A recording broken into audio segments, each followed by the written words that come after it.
Welcome to Hoax Hunter. I'm John Houston. Here at Hoax Hunter, we bust hoaxes. Hoaxes, not myths. We're not mythbusters. In this episode, I will expose and debunk the John Titor hoax.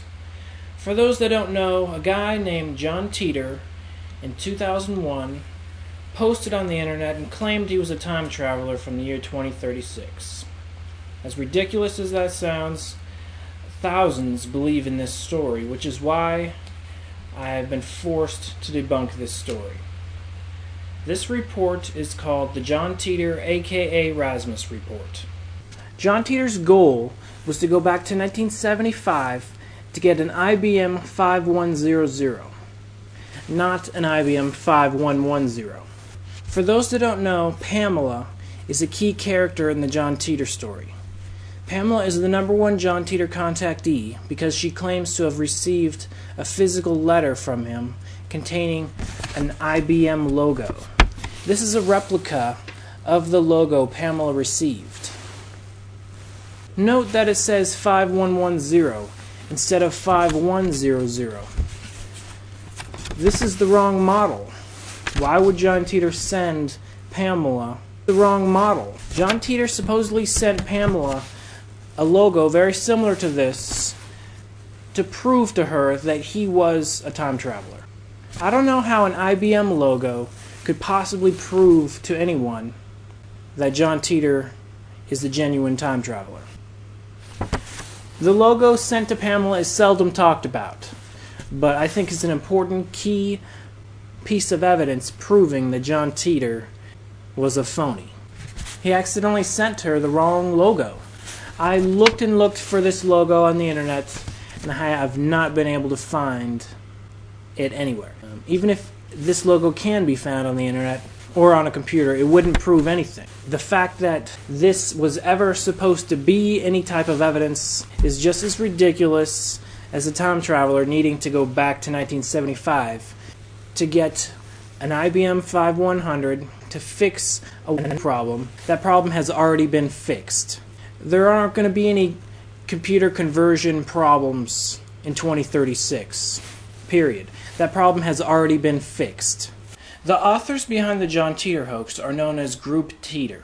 They may have used as many as 70 names to reply to their own posts on the original I'm from 2036 thread. Group Titor may have registered up to 70 individual accounts to build hype in an attempt to make the John Titor story more believable. According to Google, 88 of the original people that posted on the John Titor thread vanished when John Titor vanished. When you're asking yourself the questions, it's easier to answer them. This hype worked, and shortly after, the John Titor story was being told on Coast to Coast AM with Art Bell. This is how the hoax was able to grow a fan base. 88 of those names have not posted since 2001. This remains a fact, except for the one guy who came forward. But he never revealed his name, and so there's no way for me to confirm or deny that he even is one of the fake names. When you post it on the internet with your real name, you already put yourself out there. I put myself out there, that's my choice. If you post using your real name on the internet at any time, any place, you have put yourself out there for speculation, especially if it's regarding something interesting like the John Titor hoax. For example, anyone who visits my blog at hoaxhunter.blogspot.com, they're putting themselves out there the second they visit that site, because that site has a tracker and it tracks who visits.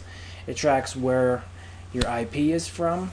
It tracks what type of browser you're using. It tracks your basic location, but it tracks the basic location of your service provider, not your actual house. Fact. There were only 113 individuals that posted on the John Titor thread. Out of those, 105 of them have never posted using those names ever since.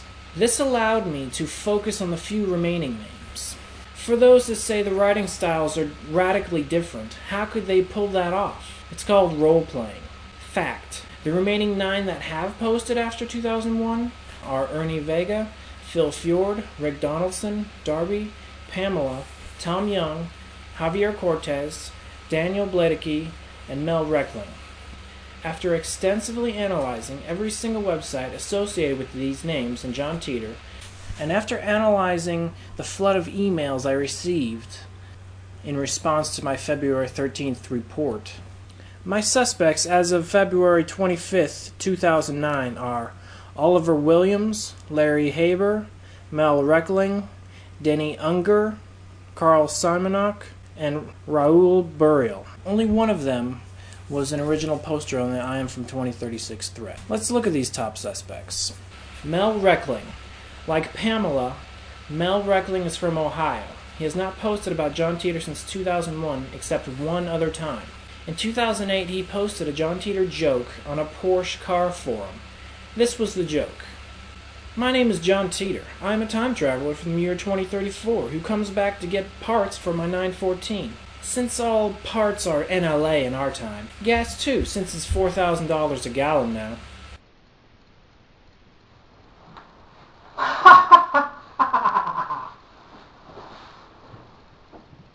It's more than strange that someone living near Pamela and an original poster on the John Titor thread wouldn't have even mentioned John Titor's name on the internet within the space of 7 years. And when he does mention John Titor, it's a joke. Mel is likely the same Mel Reckling associated with the Cleveland Ufology Project. My nickname for Mel is Mel the Joker. Note: John Titor's first communication was on July 29th, 1998. When John Titor says he was born in 1998, I believe this is either purposeful or accidentally an admission from the hoaxers of when they created the John Titor character. In 1998, Art Bell had the Time Traveler caller line. It was very popular. In the fax that John Titor sent Art Bell on July 29, 1998, John Titor said, "Time travel was invented in 2034. It's kind of strange that Mel Reckling, someone who never mentioned John Titor after 2001, would use the seldom used John Titor date 2034 instead of the commonly known 2036. This alone is not proof of anything, but it makes a stronger case that Mel Reckling could know who the authors of John Titor are, or be that author himself. Note: a suspect is someone that I suspect may or may not be a member or have knowledge of the John Titor hoax, and are purposefully not coming forward and revealing this information, for either their own gain or for the hoaxer's gain. Now, it's not a crime saying someone may or may not be John Titor, so please don't even attempt to sway my opinion with your opinion alone. I seek facts, not hearsay.